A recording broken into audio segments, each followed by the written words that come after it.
এখন সেট 4-এর 3 দাগের যে প্রশ্নগুলো রয়েছে তার সমাধান নিয়ে আলোচনা করছি।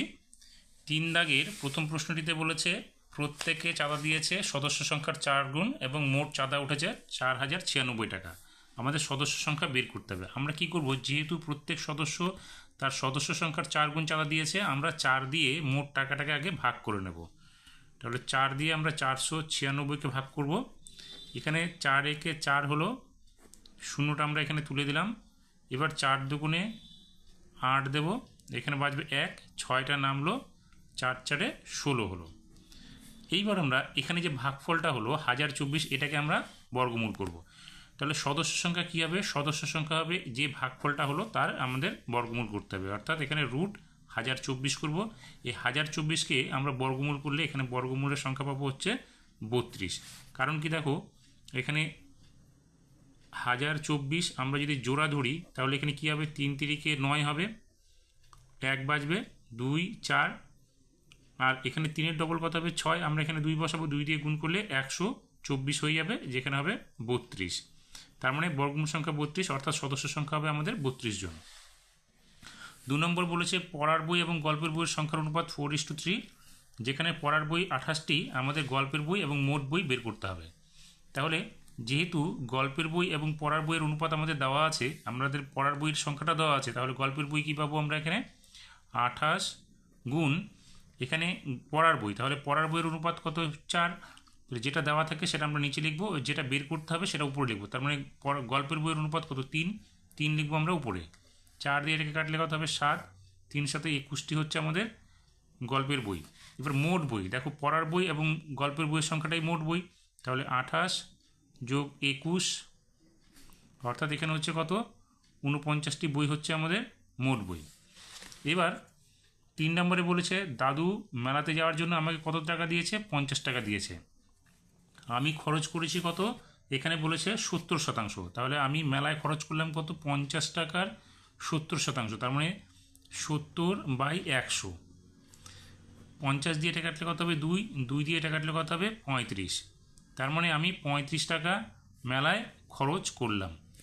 আর বাকি টাকাটা কোথায় রাখলাম, ভাড়ে ফেললাম। তাহলে এখানে এবং ভাড়ে জমানোর জন্য ফেললাম কি বাকি টাকা, অর্থাৎ 50 টাকার মধ্যে 35 টাকা খরচ করলাম, বাকিটা মানে আমাদের বিয়োগ করতে হবে।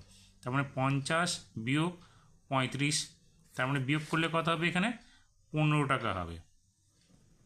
তার মানে 15 টাকা আমি জমানোর ভাড়ে রাখলাম।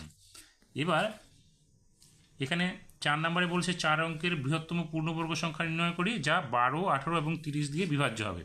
আমরা কী করবো, সংখ্যাগুলো লসাগু বের করব। 2 দিয়ে এখানে ভাগ করলে 6 হবে, এখানে হবে 9, এখানে হবে 15। এবার আর 2 দিয়ে ভাগ যাবে না, এখন আমাদের ভাগ করতে হবে 3 দিয়ে। তাহলে এখানে 2, এখানে হবে 3, এখানে হবে 5। তার মানে লসাগুটা কত হলো আমাদের, লসাগুলো দেখো 2 3 2 3 5, এগুলো গুণ করতে হবে। তার মানে 2 গুণ 2, দুটো 2 আছে, 3টে, এখানে 3 আছে দুটো, আর একটা 5 আছে। গুণ করলে এখানে দেখো 2 দুগুণে 4, 4 5 20, 20-র সঙ্গে 9 গুণ করলে 180। তাহলে এই সংখ্যাগুলো কিন্তু পূর্ণবর্গ সংখ্যা হলো না, কারণ এই লসাগুটা এখানে একা একটা 5 পড়ে রয়েছে, এটা একাই পড়ে রয়েছে। তাহলে এখানে দুটো 5 হলে আমাদের এখানে পূর্ণবর্গ সংখ্যা হতো। তাহলে এটাকে আমাদের পূর্ণবর্গ সংখ্যাটি কত হবে, পূর্ণবর্গ সংখ্যা কী হবে 180, তাকে আমাদের আরও 5 দিয়ে গুণ করতে হবে, অর্থাৎ এখানে কত হবে 5 8 90 আর একটা 0, 900। কিন্তু আমাদের এখানে কি বলছে 4 অঙ্কের পূর্ণবর্গ সংখ্যা লাগবে। এবার আমরা কী করব, 900-র সঙ্গে গুণ করব এখানে 4 দিয়ে, তাহলে কত হলো 4 নং 36। এবার 900-র সঙ্গে আবার আমরা গুণ করব, 2 দুগুণে 4 হলো, 3 3-কে 9, তার মানে হচ্ছে কত 81। এবার আমাদের এখানে কি বলছে 4 অঙ্কের বৃহত্তম পূর্ণবর্গ সংখ্যা, তার মানে আবার আমাদের কি করতে হবে, এই 900-র সঙ্গেই আমাদের গুণ করতে হবে, 3 3-কে 9 হয়ে গেল, 4 4-এ 16, তার মানে এখানে দুটো শূন্য হয়ে গেল। এবার 6 নং 54-র 4, হাতে থাকবে কত 5, 9-কে 9, 9 5 14, এখানে দেখো 5 অঙ্কের সংখ্যা হয়ে গেল, এখানে কিন্তু 4 অঙ্কের সংখ্যা হলো এটা, আর এখানেও 4 অঙ্কের সংখ্যা, কিন্তু বৃহত্তম যেহেতু বলছে তাহলে এটা বড় হবে সব থেকে।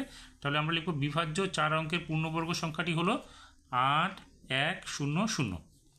এবার আমাদের 5 নম্বরে এখানে 3 জনের বয়স দেওয়া রয়েছে, 3 জনের বয়সের আমাদের সমষ্টিটা বের করতে হবে। আমরা কি করব, 3 জনের বয়সটা এখানে লিখে নেব, বছর মাস দিন হিসেবে পরপর নিচে লিখব, লিখে এবার যোগ করব। মোট মানে যোগ, তাহলে এখানে 8 আর 2 যোগ করলে 10, 10-এর 0 হাতে থাকবে 1, 1 আর 1 2, 2 আর 2 4, 4 আর 1 5, তাহলে এখানে হলো 50 দিন।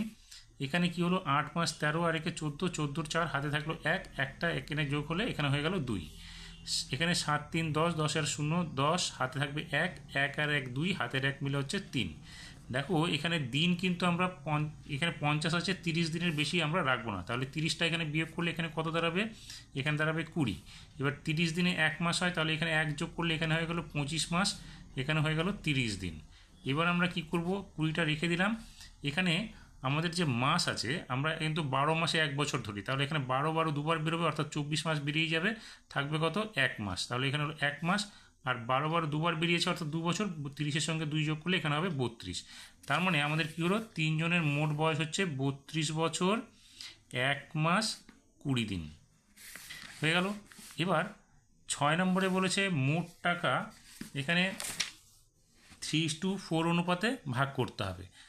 সরি, মোট টাকা এখানে দেওয়া আছে আমাদের কত, এখানে হচ্ছে 210 টাকা, তাহলে মোট টাকার পরিমাণ হচ্ছে 210 টাকা, এবং ফতিমা এবং শাকিলের মধ্যে ভাগ করার অনুপাত হচ্ছে 3:4। কে কত টাকা পাবে, তাহলে ফতিমা কত পাবে, 210 টাকার মধ্যে ফতিমার অনুপাত কত 3, তার মানে 3 লিখবে উপরে, এবং নিচে হবে অনুপাত দুটির সমষ্টি, অর্থাৎ 3 আর 4 যোগ করলে কত হবে 7। এবার 7 দিয়ে এটা কাটলে কত হবে, 3 7 21 অর্থাৎ 30, তার মানে হচ্ছে 90 টাকা পাবে হচ্ছে ফতিমা।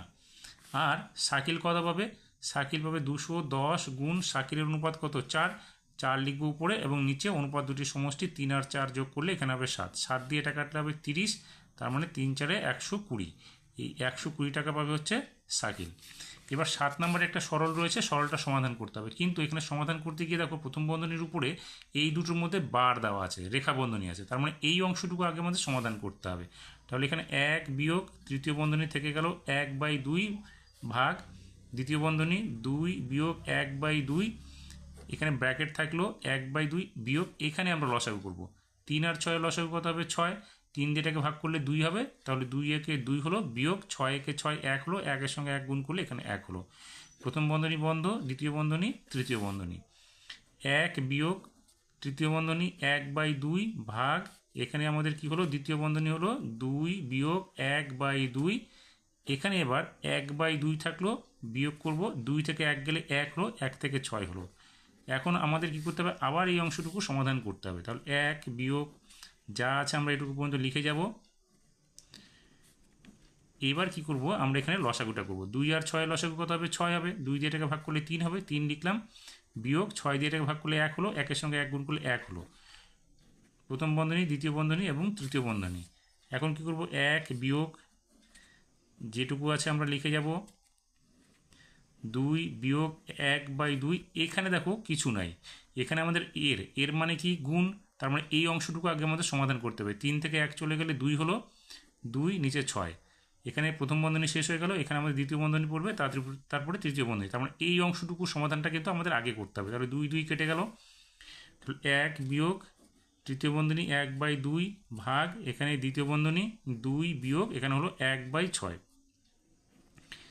দ্বিতীয় বন্ধনী তৃতীয় বন্ধনী বন্ধ করে দিলাম, এখানে কি হলো 1 বিয়োগ এটা তৃতীয় বন্ধনী 1/2 ভাগ, এখানে আমাদের আবার লসাগু করতে হবে, তাহলে এখানে 6 হবে লসাগু, এখানে কি হবে 6 দুগুণে 12 হবে, বিয়োগ 1, এখানে দ্বিতীয় বন্ধনী এখানে তৃতীয় বন্ধনী 1 বিয়োগ 1/2 ভাগ, তারপরে এখানে 12 থেকে 1 বিয়োগ করলে কত হবে 11, এখানে হলো 6। এবার দ্বিতীয় বন্ধনী শেষ হয়ে গেল, তৃতীয় বন্ধনী পড়ে গেল, 1 বিয়োগ তৃতীয় বন্ধনীর ভিতরে কাজ করব 1/2, এখানে গুণ করলে এটা উল্টো হয়ে যাবে, অর্থাৎ 6/11 হয়ে গেল। তৃতীয় বন্ধনী হলো 1 বিয়োগ, এখানে এটা কি হলো দেখো 2 দিয়ে এটা কাটলে হবে 3, তার মানে কত হলো 3/11। এখন আমাদের কি হবে, লসাগু করতে হবে, 11 হবে লসাগু, তাহলে এখানে কত হলো 11 বিয়োগ 3, তার মানে 11 থেকে 3 বিয়োগ করলে কত হবে 8/11।